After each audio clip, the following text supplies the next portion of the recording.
Good morning and welcome again to the pre-lunch session of the 10th Annual Regulators and Policymakers Retreat being held by Aviation Watch and IPPAI. With me is Mr. Reji Kumar. Welcome to the show, Mr. Kumar. Thank you. Mr. Kumar, you are the Vice President and the Head of the Energy and Utilities Division of IBM. And given the fact that you have immense experience having worked up at NTPC, having implemented projects there, having worked for projects at the World Bank, can you tell us briefly, sir, what is the smart grid concept and how can it help us? Smart grid concept is gaining momentum, although it is being talked about for past 10-15 years. Technologies were available. But past couple of years, globally, there is a increased momentum towards electric utilities transforming to a smart grid. The electricity grid is the last major network which is to be digitized. Electricity goes into everybody's house, but nothing comes back to the data of information. It doesn't come back to the utility. Enabling the utility to plan how much is the actual consumption or who is using electricity, how much, where and when. That information is very critical to efficient operation of the utility, but it is not coming back to the utility. You take the case of India, nationally 35% of the electricity which is pumped into the network is lost as transmission distribution losses. We call it aggregate transmission, technical and commercial losses, AT&C losses. Some states, like big states, I don't want to name, it's above 50% still. And Delhi, when 2002, when it was privatized, the Delhi losses were above 58%.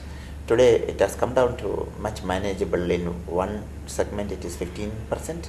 Some other segments, it is 20 to 27%.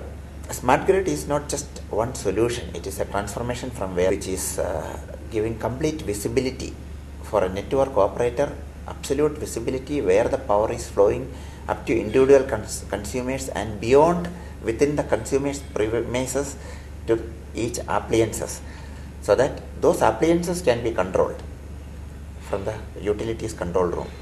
Instead of switching off supply in one street to meet peak load, when there is a load shedding, what we do today is just switch off cyclically. You switch off one feeder by one feeder by one feeder to match the supply and demand.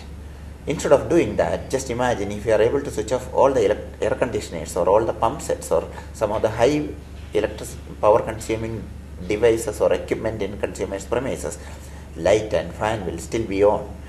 This will bring in huge amount of efficiency in terms of, number one, people don't have to switch on their own generators, which is a very inefficient way of meeting their own needs.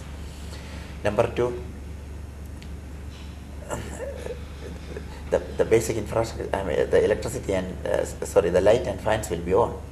So the smart grid technologies are cost effective. Any investment which is made is going to be realized within 1 or 2 years. So today there is an increased concern for that because of one, everywhere in the world today there is a gap between supply and demand. Some area because there is less electricity production, some area less transmission capacity, some area less distribution network capacity.